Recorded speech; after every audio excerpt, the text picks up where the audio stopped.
So as Archeage's population appears to be dropping fairly steadily over the last weeks or so, they're now starting to take a more firm approach on exploiters and grievers, in the sense that they are actually permabanning a lot of players, especially considering this recent exploit of the honor the honor exploit, where you could get insane amount of honor in a short period of time. So short and sweet summary is they banned a lot of players. Now, since they're banning a lot of players that gained rapid amounts of honor points, they're actually starting to take a look and ban players that are using alts to farm honor points as well. So, meaning if you are farming in the arena and you are queuing up two computers and using two separate programs, two separate computers, two everything, but you're still farming your own alts, you are going to get banned. Or if you are farming your alts out in the world for world PvP and just farming your alts over and over and over again, or farming the same amount of people over and over again, you actually potentially can get banned now for doing those types of things, which is a kind of a new stance for Trion Worlds. They've never done that in the past, and there's a lot of people outraged about this because they've done this for several months, since launch probably, and nothing has happened. And now some of the high-end players are getting banned because they've been constantly doing this and abusing the system, in a sense, for months upon months. Now, they never had an official stance on this. Multibotting was allowed, and they are still saying that multibotting is allowed. But there's gray areas, quote-unquote, such as don't acquire a dramatic amount of honor points in a quick fashion. This is, kind of icky situations here, because, again, they're pissing off players, they're losing players. They've allowed multibotting before. They've never had a stance saying that you could not farm your alts out in the world or in the arenas. And now all of a sudden they're just like, okay, you guys are banned, permabanned, no appeals. Very, very interesting.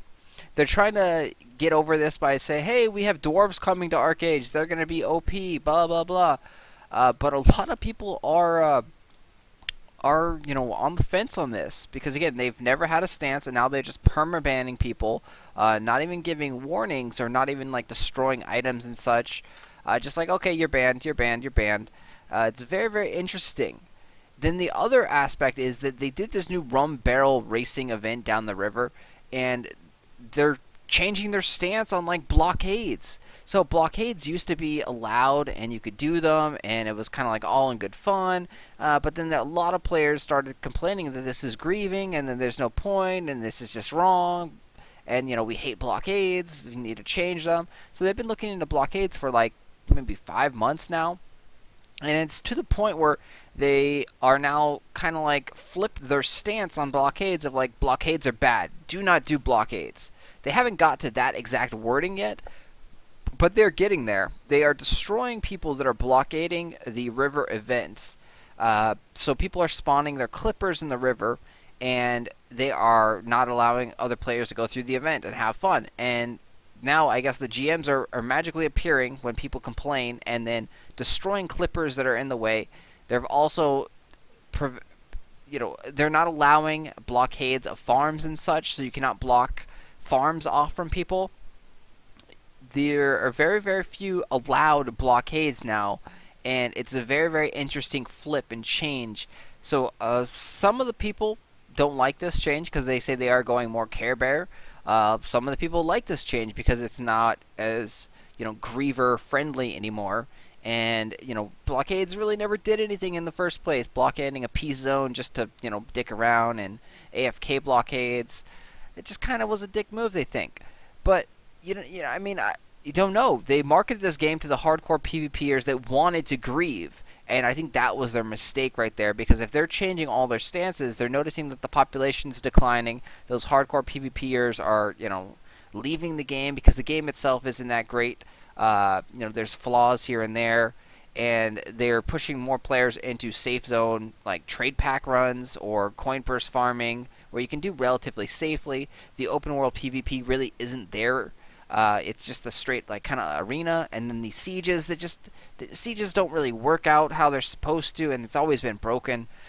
So it's a hardcore PvPers are kind of like, we don't have anything to do, so we're just kind of leaving and moving on to different games. So then you have the leftover, I guess you say, Farmville players, and the Farmville players are now the probably more dominant player base in the game, and they actually have to try to cater to them, it looks like.